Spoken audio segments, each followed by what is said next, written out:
Let me tell you about the time I met my husband, Aaron. It was a regular Tuesday, and I was working at Marigold Fine China and Ceramics, surrounded by fancy dishes and glasses that cost more than my rent. The bell above the door jingled, and in walked a guy who seemed pretty out of place with his casual jeans and a t-shirt that looked like he might have worn it to a concert or something. "Hey, need a hand finding something?" I asked, tucking a strand of hair behind my ear as I approached him. He turned around, and yeah, he was kinda cute, not that I was looking. Yeah, thanks. It's my mom's birthday, and she's big on teapots and all that. I don't know where to start. I showed him around, pointing out some of our best sellers and the finer pieces that would make his wallet cry. He chuckled at my straightforwardness. "So, you're telling me that little pot is worth $1,000, he asked, eyebrow raised as he picked up a delicate teapot painted with roses. "Believe it or not, yeah. It's hand-painted, limited edition," I explained, watching him carefully replace it. We spent a good half-hour chatting as we walked through the aisles. He had a good sense of humor, making jokes about how a single plate cost more than his weekly groceries. "I'm Aaron, by the way," he said, extending his hand. "Elise," I replied, shaking his hand. "So, Aaron, picked any favorites yet?" He nodded towards a set with gold trim and a subtle floral pattern. "That one. It's beautiful, and I think my mom would love it." "Does it come with a don't break me guarantee?" I laughed, shaking my head. "Afraid not. But it does come with a pretty fancy box." While I wrapped up his purchase, he glanced at his phone, then looked up at me. "Hey, this might sound weird, but can I have your number? You've been really helpful, and, I don't know, maybe I could get your advice on something else?" "Like what?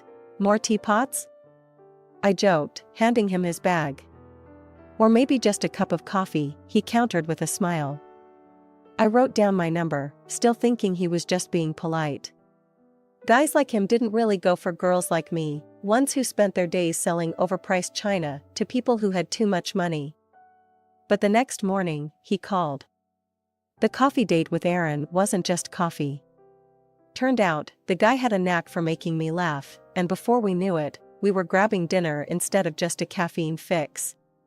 "So, Elise, tell me something. How does someone with a no-bullshit attitude end up selling fancy plates to rich folks?" Aaron asked as he sipped his coffee, watching me over the rim of his cup. I shrugged, poking at my salad. "Gotta pay the bills somehow. Plus, it's kind of fun watching people freak out over which set of plates will impress their snooty friends more." He laughed, that hearty kind of laugh that made you want to join in. "Fair enough. You're pretty down to earth. I like that." The conversation flowed as easily as the coffee. We talked about everything, movies, books, our crazy families. He shared stories about his job as an architect, and I told him about my dreams of maybe opening a little cafe someday. "Wait, you cook?" he asked, eyebrows raised. "More like I bake. Cupcakes, pies, you name it. My grandma taught me," I confessed. "Damn, a baker and a plate expert? That's some combo." It felt good, you know? Being with someone who got my kind of humor and didn't expect me to be anything but myself. We started seeing each other more and more after that night, movies, walks in the park, the occasional concert when we felt like splurging.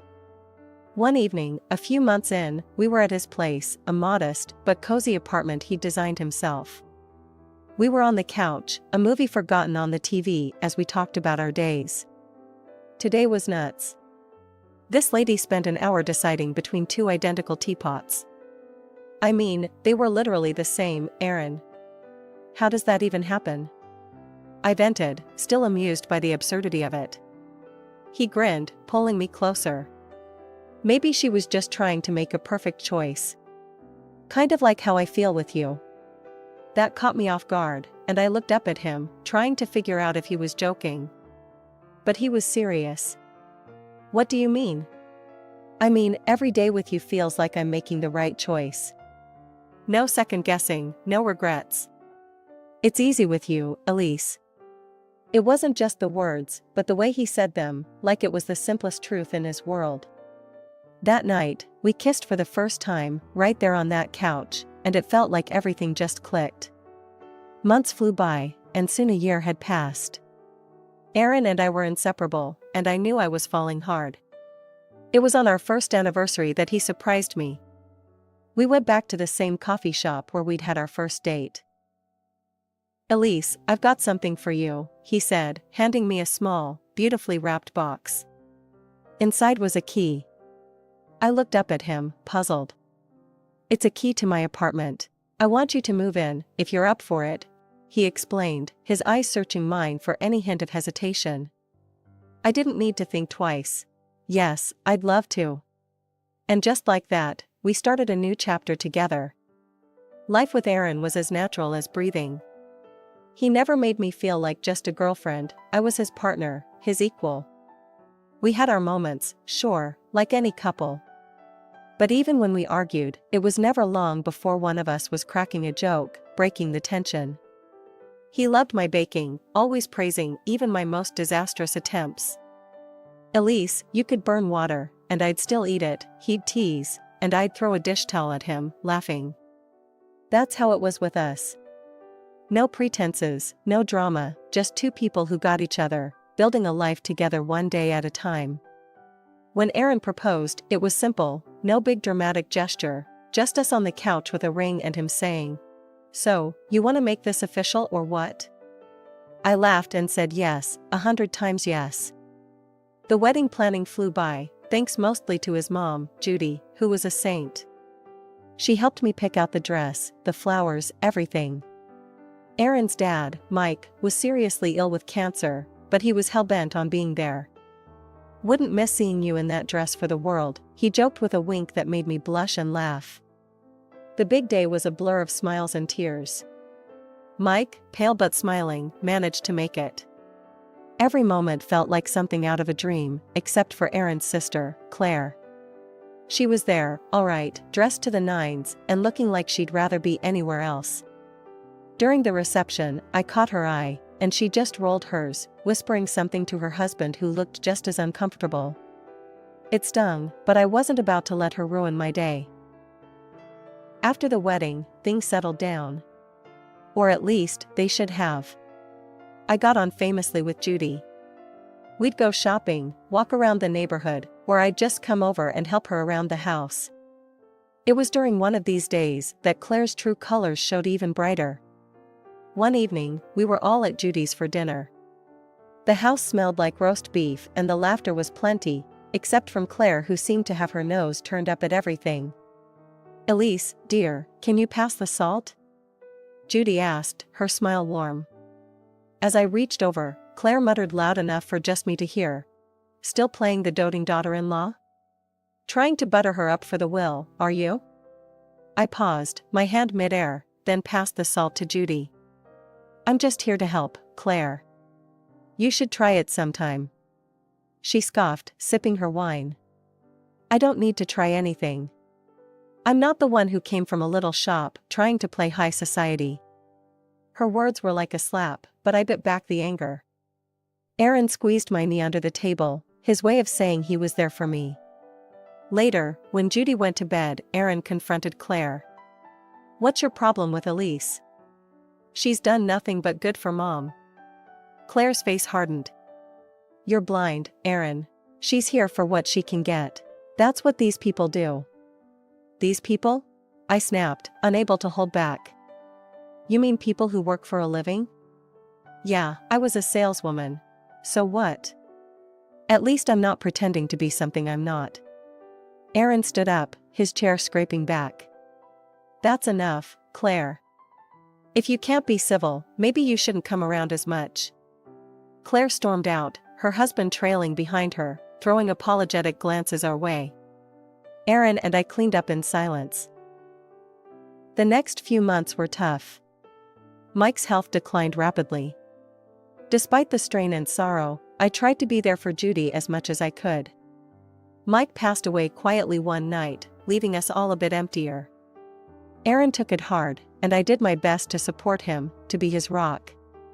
Claire, who'd been absent more often than not, suddenly turned up again, her eyes scanning the house like she was taking inventory.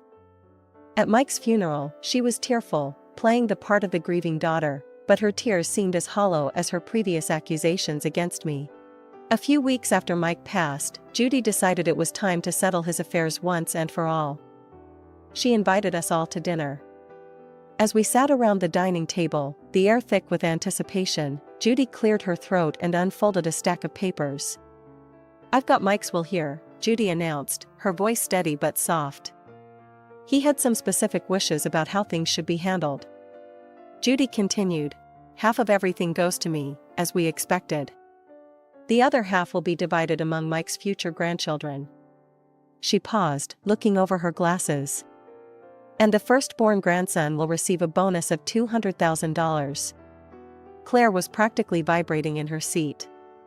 "Well, I guess that sets our priorities, huh?" she said, half joking but with a greed I hadn't seen so openly before. "Let's not make hasty decisions," her husband muttered, but Claire was already on a roll. "This means we start trying seriously, babe. It's important," she insisted, her voice tinged with desperation that didn't suit the dinner table. From then on, Claire's obsession with conceiving became the focal point of her life. Every family gathering, she'd update us on their progress, or lack thereof, with a frankness that bordered on uncomfortable. "We've been to 3 specialists this month alone," Claire complained one evening as we all tried to enjoy a quiet dinner. "Do you have any idea how much this is costing us?" Her fixation deepened when they moved on to artificial insemination. The hormonal treatments took a toll on her, physically and emotionally. She gained weight, which only fueled her frustration and desperation. Her struggles cast a shadow over our family meetings. Claire's obsession with getting pregnant overshadowed even simple conversations. It got to the point where I found excuses not to attend gatherings, especially if I knew she'd be there in one of her moods. Aaron tried to stay neutral, but even he was wearing thin. "She's my sister, but I can't deal with this every time we see them," he confessed one night as we lay in bed, staring at the ceiling. "I know, love. Maybe give her some space? She's got a lot on her plate right now with all the treatments and pressure," I suggested, though I felt for Claire, her behavior made it hard to be around her. As time wore on, Claire's single-minded pursuit of motherhood began to isolate her, even from those who wanted to support her. All we could do was watch and wait, hoping that something would give, for better or worse. The day Claire announced her pregnancy should have been purely joyful. "I'm pregnant," she declared during a family brunch, her eyes scanning the table for our reactions. Aaron and I offered our genuine congratulations. "That's great news, Claire. Really happy for you guys," Aaron said, passing her a smile across the table. I nodded in agreement, trying to add warmth to the tense air. Despite our attempts at keeping things friendly, Claire seemed to brew a storm inside her, always ready to snap. Her mood swings were wild, and every small thing set her off. The family tiptoed around her, but I bore the brunt of her sharp tongue more than anyone else. I learned to keep my distance, but that was about to become harder. One morning, feeling unusually queasy, I took a pregnancy test. The positive result left me stunned and elated. I shared the news with Aaron, who was over the moon. "We're going to have a baby," I whispered, and we held each other, lost in our little bubble. We decided to share the news with Judy first, hoping for a moment of happiness amid the ongoing tensions. Walking into Judy's house, hand in hand, we found not only Judy, but also Claire, who'd apparently come over earlier. "Mom, Elise has something to tell you," Aaron began, his voice filled with pride. I smiled, a bit nervous about Claire's presence. "I'm pregnant, Judy. We just found out." Judy's face lit up with delight. "Oh, my darlings, that's wonderful. 2 grandchildren on the way." But Claire's reaction was far from congratulatory. Her face drained of color, and her lips thinned. "You planned this, didn't you?" she hissed, her voice low and menacing. "Trying to steal my thunder and my child's inheritance." I froze, shocked by her accusation. "Claire, that's not true. It just happened." Her voice escalated, and she stood, pointing a shaking finger at me. "You're lying. This is all a setup." You want the money, that's all you've ever wanted. We should get a DNA test on that baby. Who knows if it's even Aaron's? Aaron stepped between us, his face dark with anger. Enough, Claire. I won't let you insult my wife like that. You owe Elise an apology. Claire scoffed, her cheeks flushed with anger or shame, I couldn't tell. I'm not feeling well, she muttered, grabbing her purse and storming out, leaving a stunned silence behind. Judy reached for my hand, her eyes sympathetic. Don't mind her, dear. It's just the hormones and jealousy speaking.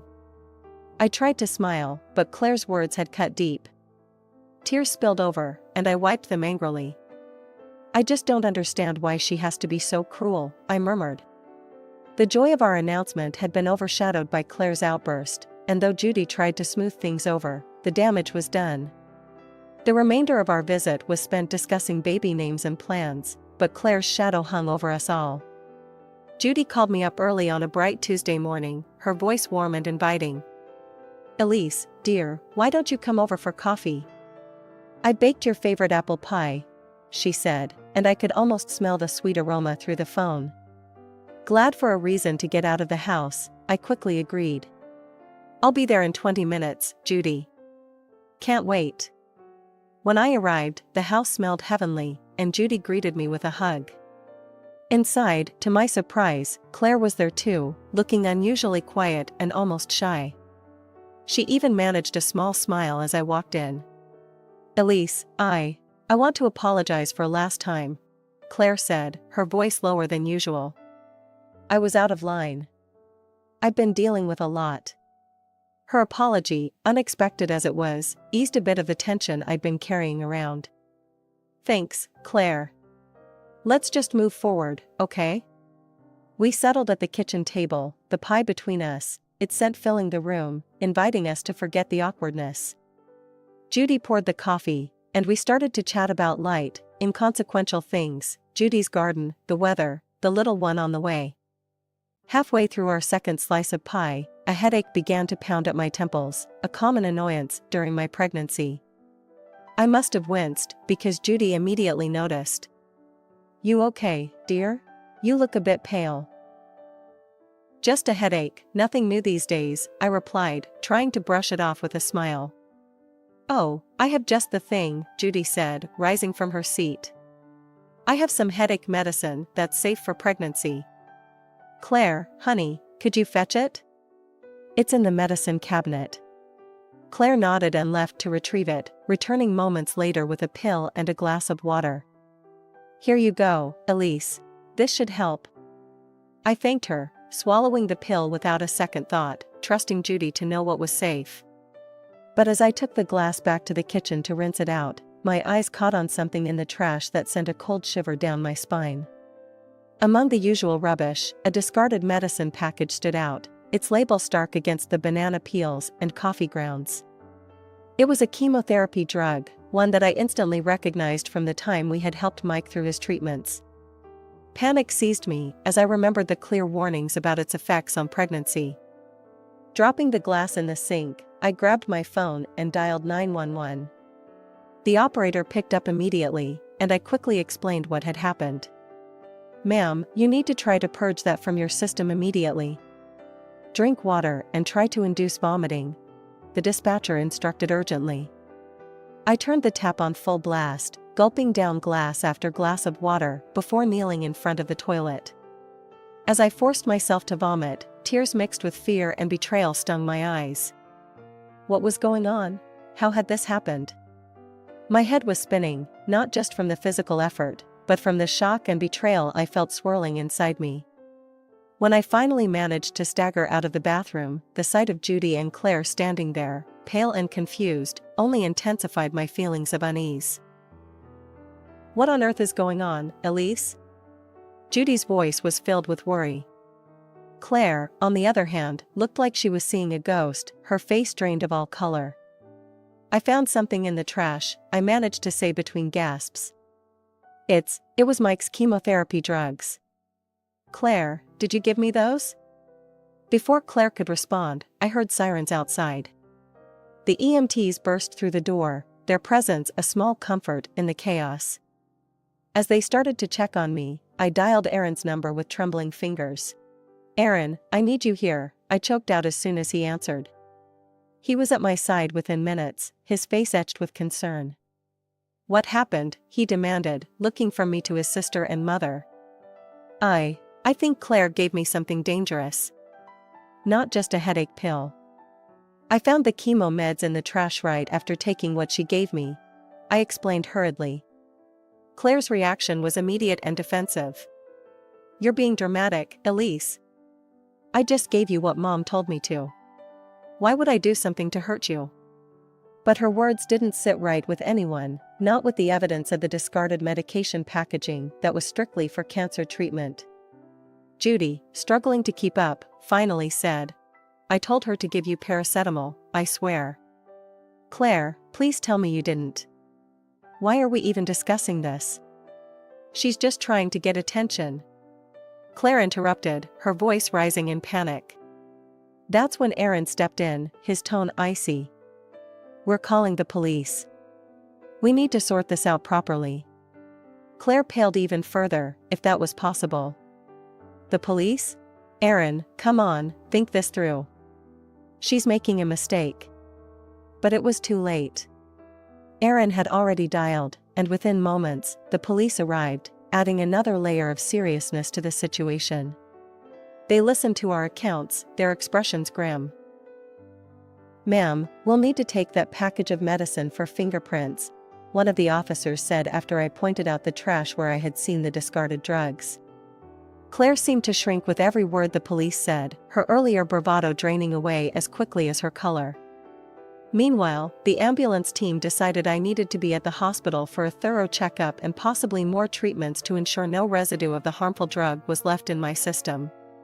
It was a surreal couple of days following the hospital scare. Sitting in the living room, still trying to wrap my mind around the recent events, the phone rang. Aaron answered it, his face tightening as he listened. When he hung up, he looked at me with a mix of relief and sorrow.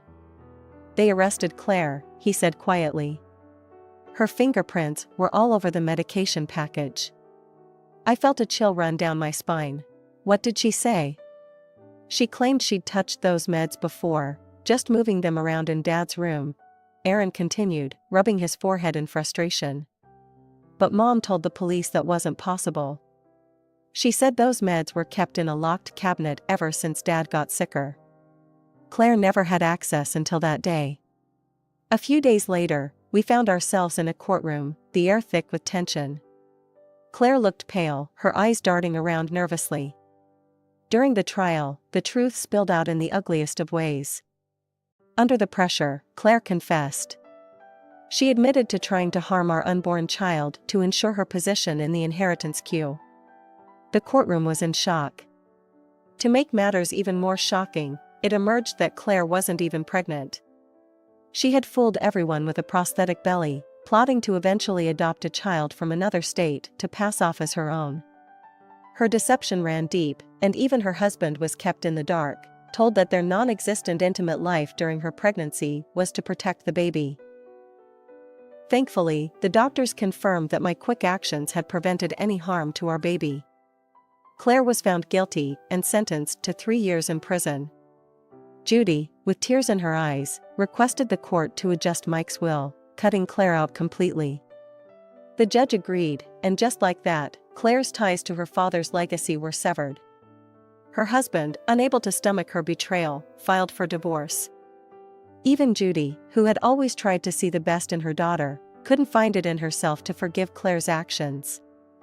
Months later, our lives took a happier turn. I gave birth to a healthy, beautiful boy, who had my eyes and Aaron's smile. He was our miracle after a storm, a sign that life could indeed be beautiful. According to Mike's will, he received the promised $200,000, which we decided to save for his education. One morning, sitting back, I watched our son play, his laughter filling the room, a stark contrast to the darkness we had faced. Aaron wrapped his arms around us, a silent vow that as long as we were together, nothing could break us. "Everything ended well, didn't it?" I murmured, leaning back against him. It did, he confirmed, kissing the top of my head. It really did. And in that moment, I knew that no matter what came our way, the love of our little family would always be our strength. We had weathered the storm, and now it was time to enjoy the calm.